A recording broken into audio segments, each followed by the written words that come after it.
Holy smokes, things are getting expensive out there in the world. Everything from groceries to clothing to housing. If you're interested in living someplace that is going to cost you less money, you need to have Iowa on your short list of states to move to. Iowa was recently named one of the cheapest states to live in according to CNBC's study based on the Council for Community and Economic Research. They looked at a broad range of goods and services as well as data from the National Association of Realtors Affordability Distribution Score. And it was found that Iowa will give you the biggest bang for your buck. One significant barrier when it comes to home ownership is saving enough money for the down payment on the mortgage. The share of first-time buyers has shrunk to a record low, while inventory and affordability issues persist in the U.S. housing market. According to an article by Axios, Iowa is one of the cheapest states for home down payments, meaning if you're looking to fast-track the amount of time it will take you to save up enough for 10% down payment, look at Iowa.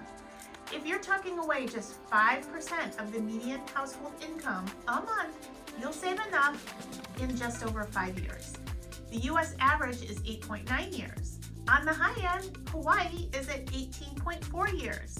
There's no hard and fast rule as to how much money you need for a down payment because it will depend upon the type of loan you're going to use for your mortgage.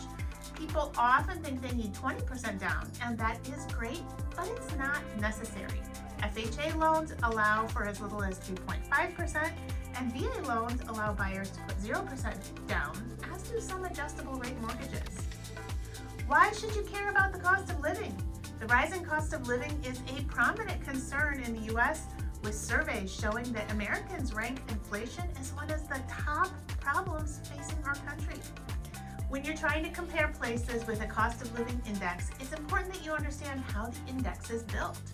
Researchers compile data on the main living expenses to understand the average cost of living for the entire United States. According to 2022 data, U.S. Bureau of Labor and Statistics, the average American household spends about $5,111 on living expenses each month. The cost of living is the amount of money that would be required to cover your basic living expenses in a certain place. Things like housing, utilities, transportation, healthcare, and groceries. A cost of living index sets the national average monthly cost at 100. If your state's number is above that, well, your cost of living is more than the national average. And if your state's number is below 100, then your cost of living is less than the national average. For example, the state with the highest cost of living is Hawaii, which scored 193.3, which means the cost of living in Hawaii is 93.3% higher than the national average. In real numbers, here's an example of how cost of living impacts daily life and people's wallets. Alaska has the highest food prices, averaging $5,970 annually. In contrast, an Oklahoma resident would spend $3,683 per year, which is $2,287 less than those people in Alaska. Now, a cost of living index number isn't the end-all be-all of factors to consider. You'll also want to look at economic factors, employment rates, and wages. Salaries and wages play a vital role in whether the cost of living in an area is affordable. It's also important that you understand the index number is statewide, an average of urban centers and rural areas. Location is always important. There are going to be hot spots where prices are higher, especially in housing in every state. I found a website through CNN Online that lets you compare salaries from one place to another to see how far your money will go or not go. I'll leave a link for it down in the description box of the video if you want to give it a try. Okay, let's say you live in Chicago and you're thinking about moving to Iowa City.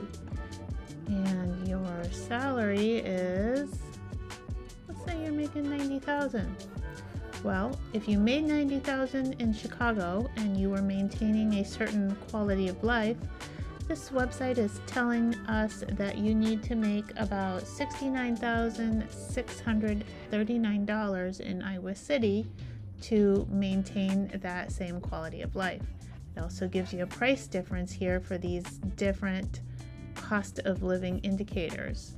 What if we changed it to Denver? If you're coming from Denver and you made $90,000, for a comparable quality of life here in Iowa City, it thinks you'd need to make just about $80,000, so $10,000 less to maintain. Looks like housing is quite a bit less expensive here in the Iowa City area, but your transportation, utilities, and grocery costs might be slightly more. Before you let money do all the talking, you need to balance affordability with what you need in your day-to-day life to enjoy yourself. A lower cost of living may not equate with a better quality of life for you. I did a video here, a little tongue-in-cheek, about the idea that many people have that Iowa is super boring.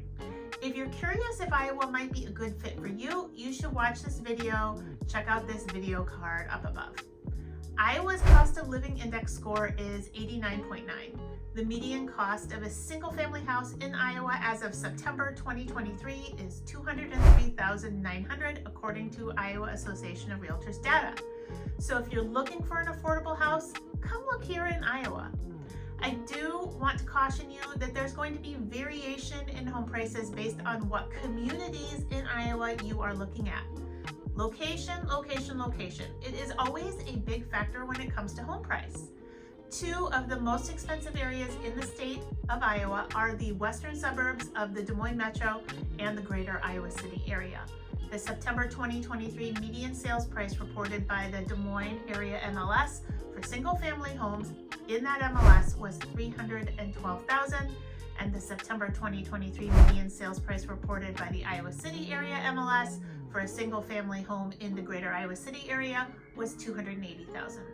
Some other metros in Iowa reported the following September median sold prices for single-family homes. The Cedar Rapids MLS was $237,000. The Central Iowa MLS, which would include Ames, was $265,000. The Quad Cities MLS, which would include Davenport and Bettendorf, was $223,500. The Northeast Iowa MLS, which would include Waterloo and Cedar Falls, was $175,000. The Southwest Iowa MLS, which would include the Council Bluffs area, just east of the river from Omaha, was $220,000. I'm a member of both the Iowa City area MLS and the Cedar Rapids MLS, and I would be more than happy to help you find a home in either one of these metros. But if your home search is in another part of Iowa, let me know, because I have contacts with realtors all over the state, and I am happy to make a suggestion to an agent who can help you where you're looking. You can find all of my contact information down in the description box of this video. If you're watching on your phone, just tap the title of the video and it will pop right open for you. If you've never really given much thought to Iowa or the Midwest in general as your next home, well, perhaps you should. I have a bunch of videos all about Iowa to get you started on your research. I'll leave my playlist to help you up your Iowa knowledge for you at the end of this video. What are your thoughts about moving to Iowa? Tell me about it down there in the comments section. Hey, it's been fun, and I'll catch you later.